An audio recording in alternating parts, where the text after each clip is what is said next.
Ladies and gentlemen, and welcome to another edition of The Slate. I don't know why I pointed down there. The camera's right there. It's The Slate, the Wednesday night edition of The Slate, where we talk about AEW Dynamite and WWE NXT, which are things that happen on Wednesday night in regards to the world of wrestling.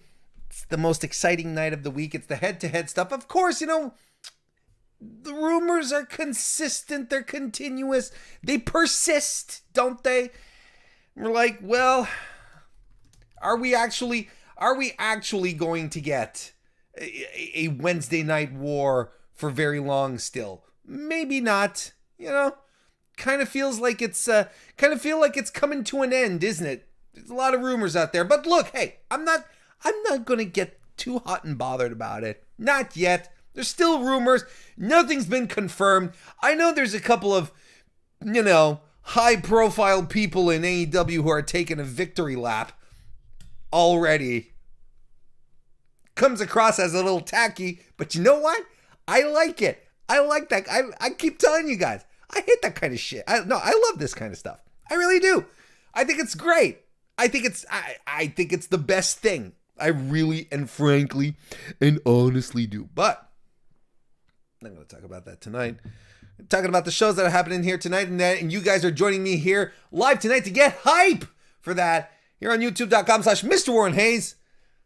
And when I say you guys, I mean you guys and gals and everyone else who's joining us here this evening, such as Tim Traver. Good to see you, Tim. Good friend of the show. How you doing? Chris Greenlee. Nice to see you as well. Pluggo from Wrestling Plug Inc. is here too. Justin Firestein as well. Fifth generation Carney Joseph with it. Good to see you. DGMC here, hanging around to keep the peace. Glad everyone is here.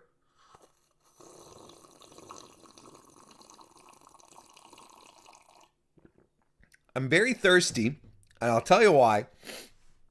I had Thomas Middaugh. Good to see you. That's not why I'm thirsty, though. I'm very thirsty. I had extremely salty onion rings. Very, very salty onion rings. And now it's like, so I'm thirsty.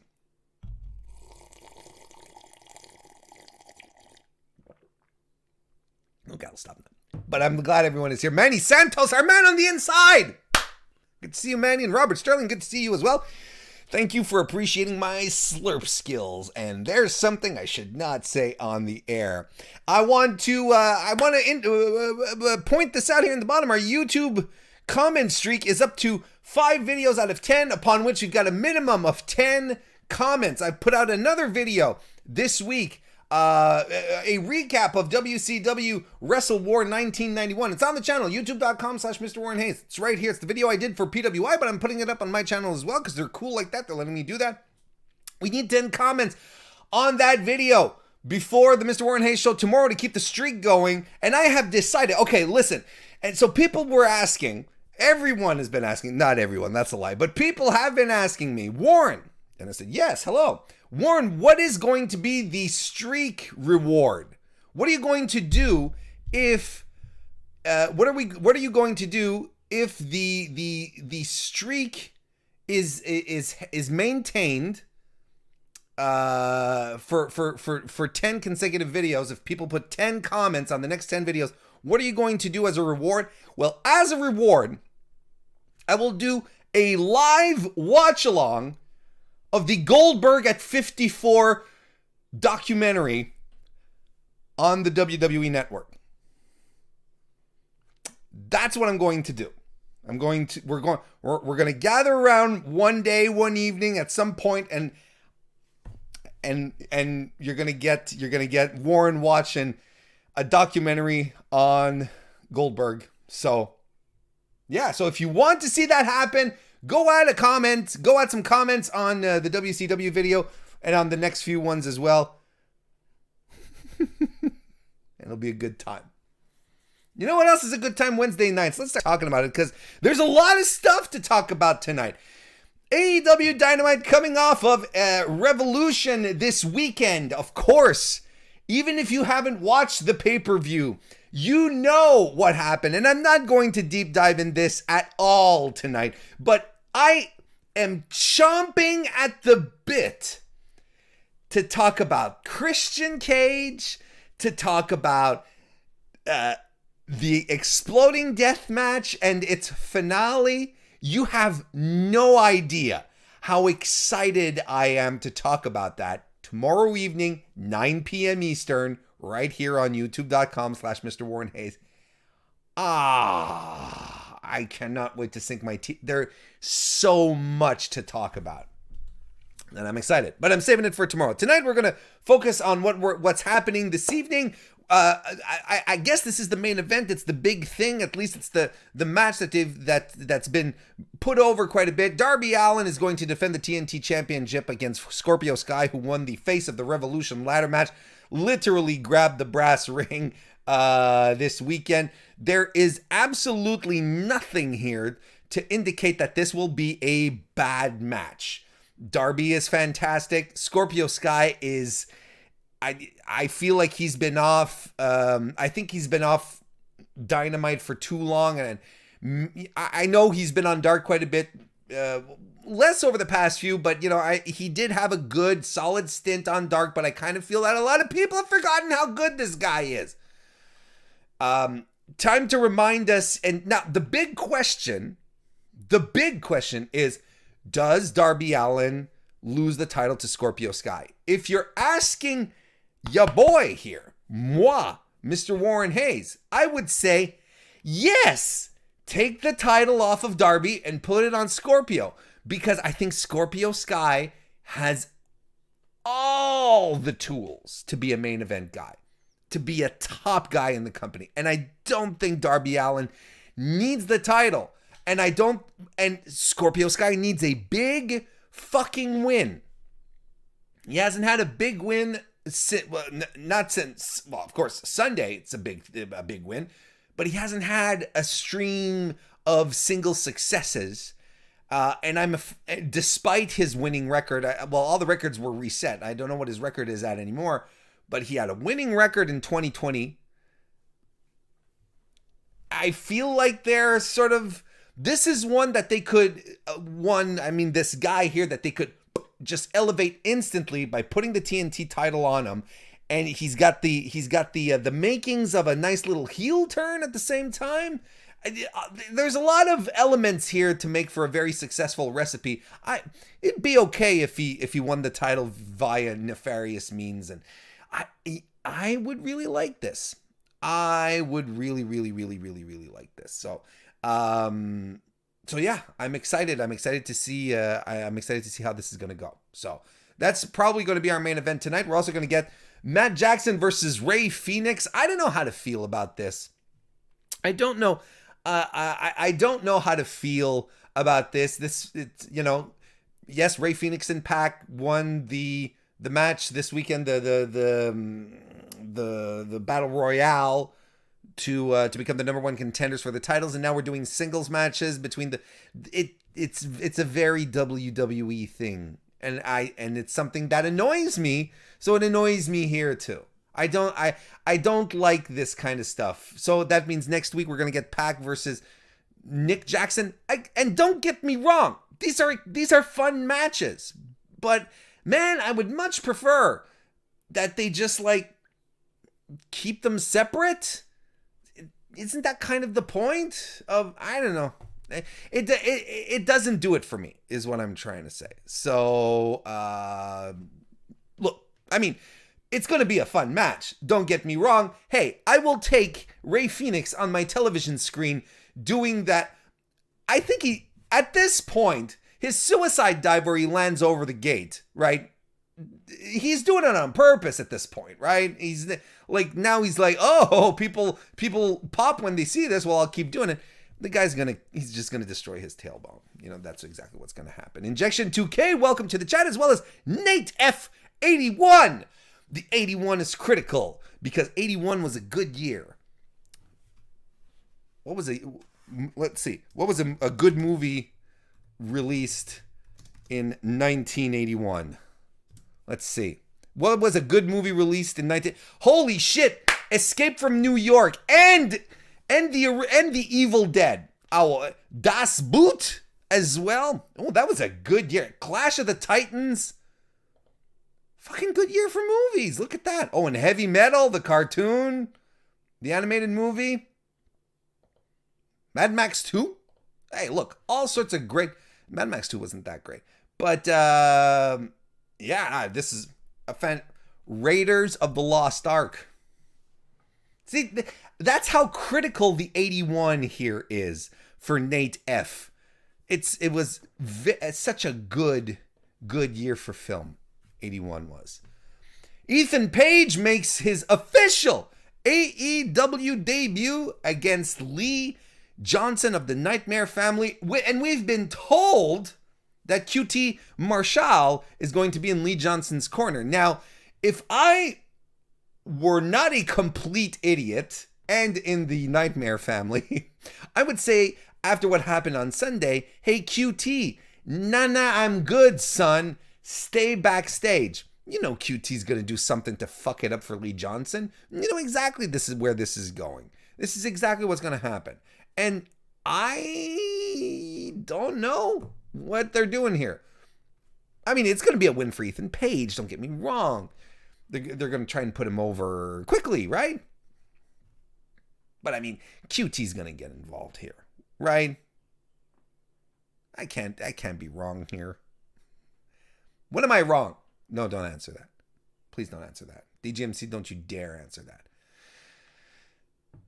6-woman tag match. We've got Dr. Britt Baker, Nyla Rose, and Maki Ito still on North American soil versus Hikaru Shida, Thunder Rosa, and Ryo Mizunami still on North American soil. Off all the transpired, all the events that transpired at Evolution. Some kind of faction here between Britt, Ito, and Nyla Rose. Anyway, maybe not a faction, but the match was set up at the end of the Shida Mizunami match, and now we're getting this tonight. I have no idea where they go with this, but if there's one thing that we have to underscore, you guys and gals know I'm a constant critic of the AEW's women division, and I mean, they've been doing massive efforts to get things interesting. I think they did a really good job with the tournament. I think they could have done an excellent job with a few extra tweaks, such as putting more matches on Dynamite, but that's just me. Or on Dark, but that's just me. But, you know, the matches that they have been putting on, they've been giving them time. It's been good. I'm excited to see this match tonight. I thought Nyla Rose looked fantastic in the tournament, and she's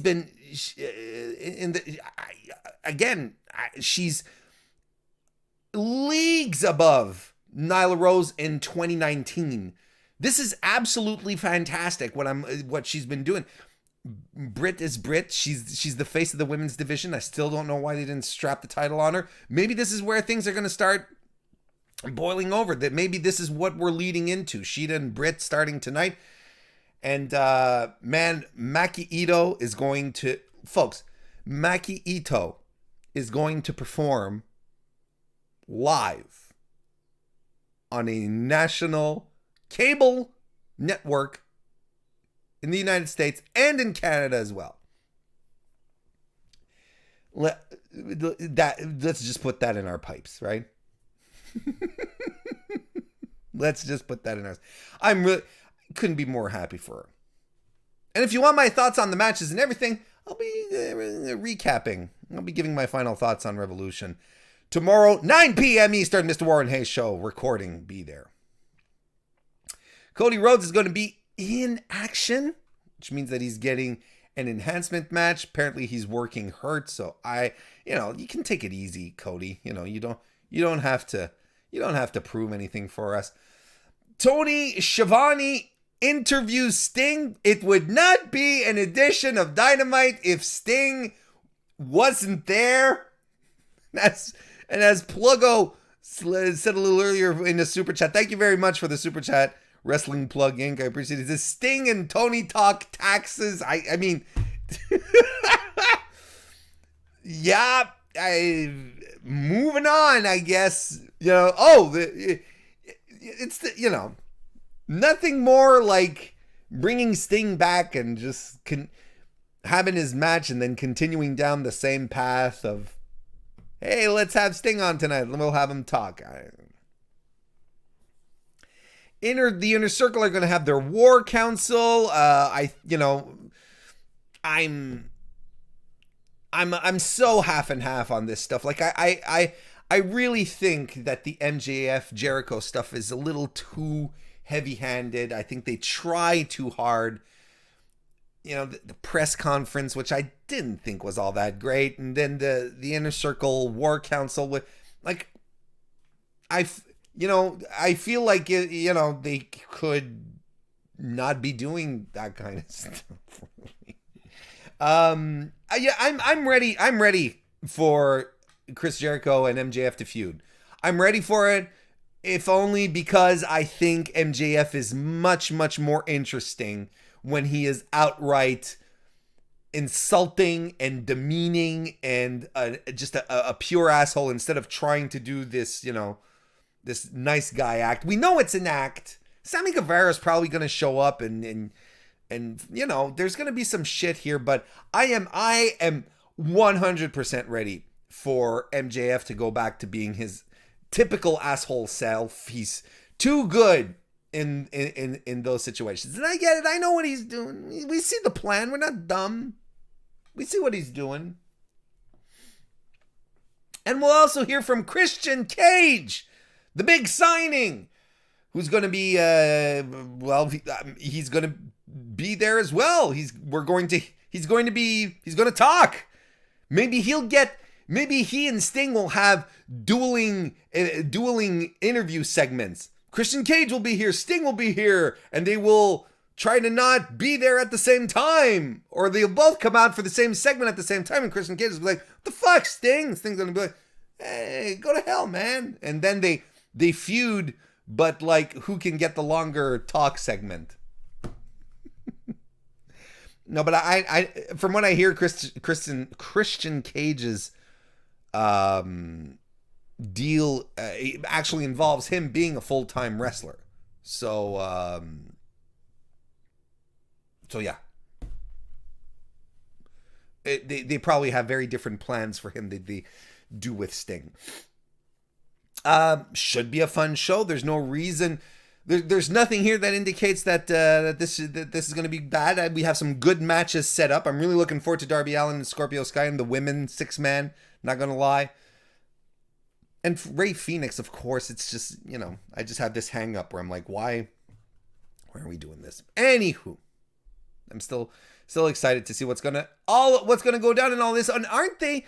They're recording their first Elevation match tonight, if I'm not mistaken, right? They're recording the first match of AEW Elevation Dark, whatever they... Let me double check here. It seems to me I saw that. Yeah, that's it. Let's see. And it's with Danny Limelight. Danny Limelight versus Jungle Boy. But Danny Limelight, my boy. So the first ever AEW Dark Elevation match will take place before Dynamite. It's Jungle Boy versus Danny Limelight. That's cool. That's really cool. Are they streaming it on YouTube? Is it streaming now? No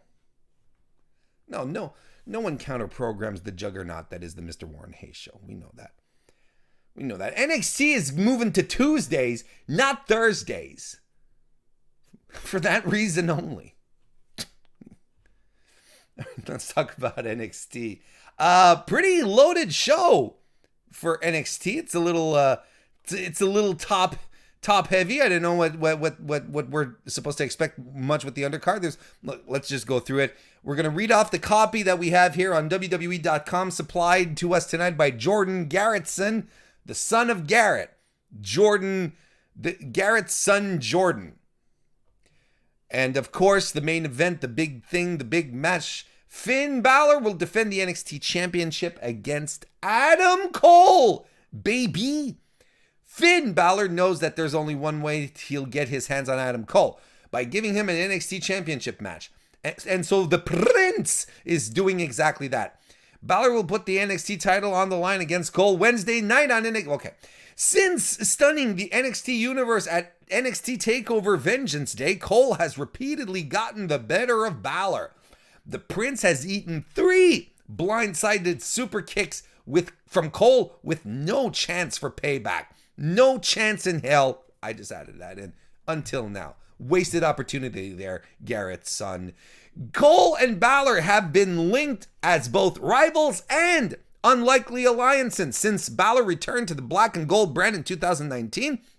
Without emotional ties clouding his perception like Cole's former Undisputed Era allies, perhaps no one understands Cole's motivations better. Balor has asserted that okay, it's fine.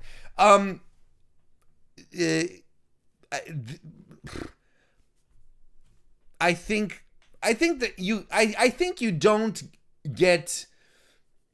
I think you don't at the very least be like, hey, this is going to be a real good match. I don't think you avoid feeling that unless you're of complete bad faith. Like, there's no reason for this match to not be fantastic and something that you need to tune in to watch. Like as far as big matches go tonight, AEW's outgunned. And I know, but we're in the ratings. I don't care about the ratings. I'm not a ratings guy. It doesn't matter to me. It matters to some, but, you know, I follow them from afar to just be like, oh, okay. But I don't get into the nitty gritty of stuff. But here, like, seriously, you're getting Finn Balor and Adam Cole for free on television on a Wednesday night. You're getting 2 world-class athletes who are going to work at the peak of their abilities, because that's just how it happens. That's just what Finn Balor does. Adam Cole is a fantastic professional wrestler. Why would you not be excited for this match? Not that you can't be excited for other matches, but I mean, you can sit around and be like, grumble. It's like, well, why is this match happening? This match is happening because Adam Cole's being a dick to Finn Balor for the past 3 weeks, and now they're fighting. Weren't they saving it for Judgment Day? Not Judgment Day, TakeOver. Do they have to? I don't think they do. Aren't we in a war on Wednesday nights? You know, I'm okay with this. Just like I'm okay with Io Shirai fighting Toni Storm for the NXT Women's Championship. Again, from Mr. Garrett's son. Toni Storm is convinced Io Shirai can beat her one-on-one. Now she has the chance to prove it tonight. Storm will challenge Shirai for the NXT Women's Championship on NXT Wednesday night. Okay. Since practically the moment Storm arrived on the black and gold brand, she has been in hot pursuit of Shirai and her title. While she received an opportunity at NXT TakeOver Vengeance Day, she also had to contend with Mercedes Martinez in a triple threat match, and the Genius of the Sky prevailed. Continuing to provoke Shirai with trash talk, Storm enticed the champion to agree to another title defense, this time against only Storm. Has Shirai made the mistake? Okay. So, my thoughts are very, very simple, because I want to take some time to talk about the William Regal stuff. So I'm going to try and condense these as best as I can. Toni Storm and Io Shirai have had fantastic matches against each other in Stardom a couple of years ago, like absolutely fantastic matches. So they know each other. They have good chemistry together. The only thing that I feel that is blocking this match from being a really all-out great match, something that I'm excited to see, is Toni Storm. I'm going to hammer this until the cows come home. Hammer what you say, a nail. Are you expecting cows at any moment in your today, Warren? No, I'm not. But please bear with me here for a second. Toni Storm, since coming to WWE, has not lived up to being Toni Storm, in my opinion. When she joined NXT UK. I started covering NXT UK for Fightful. That was one of the first gigs that I had.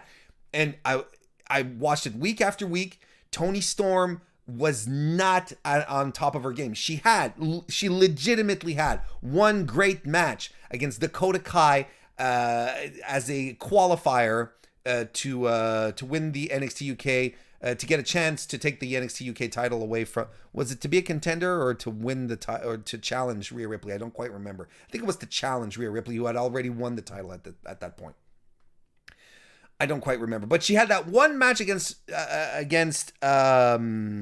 Dakota Kai, and everything else, her matches with Rhea Ripley just did not connect. They didn't work. And since she's been on NXT proper, I'm still not like, yay, gung-ho for Toni fucking Storm from the indies. I don't know. It's always a treat to see the Queen Io Shirai on television, seeing her wrestle. Hopefully they can dig deep into their stardom, chemistry, but man, I don't know. Proceed with caution. Let's put it that way. William Regal is set to make two big announcements tonight. I'm not going to read the copy here, but we've all heard about these game-changing announcements. And there's a couple of announcements that have been circulating, and here's what I think. I think that they're announcing that they're doing NXT women's tag team titles, which is fucking stupid because WWE has traveling titles, and they barely look. I'm going to talk about this tomorrow, but I think that creating tag team titles for the women's division just itself, or in NXT all by themselves, it's fucking stupid. Said, but I'll deepen those thoughts tomorrow. Might not be stupid for the reasons you think. So I think that's going to be one of the two announcements, and I think the second announcement is a little more up in the air. I've read a couple of rumors. I think they're announcing a 2-night takeover. I think that's what they're going to. I think that's what that's what it's going for, or they're going to pull the trigger. Pulling the plug is something else. They're going to pull the trigger and announce that NXT's moving to Tuesdays. It's either one of those three, but my money is on a 2-night takeover and the women's tag titles. That's what I think the announcements are, and I don't think it's going to be an announcement like that one time when William Regal had I have a big announcement to make, and then he sits down and says, yes, so Keith Lee has an announcement to make. Switches over to Keith Lee, and I'm like, you were supposed to have the big announcement, William, what the fuck? Heavy J, welcome to the chat. It's good to see you and NXT. The last thing that we are anticipating tonight is Caden Carter squaring off against Xia Li. The only thing that I hope is that Caden Carter hasn't been hanging around mask hater and super spreader Casey Catanzaro. Ha ha ha. And that Xia Li will be safe. I think that they're doing something good with Xia Li right now. I think the gimmick is interesting. They took the time to build it. It was mysterious, and not all the questions have been answered yet as to what's going on. What is this thing? Who's the person under that mask? But the visuals, the intensity, like everything has proper continuity here. I think Xia Li's going to beat the shit out of Caden Carter tonight. She should, because her character is really compelling. I think her character is super, super, super compelling. There you go. I'm excited to see how it goes. Heavy J had a quick question that I'll answer really quickly before I go. Do you think Maki Ito can be a big star for AEW? I think she can be. I think she can be a great asset for the women's division. I think she can be one of these fan favorites. I think she can be something special if they want to keep her. You know what else is special? The MrWarrenHayes show that records live tomorrow night, 9 p.m. Eastern. I hope you guys show up. Otherwise, enjoy the evening of wrestling. There's a lot of it tonight. Thank you, everyone, for coming in tonight.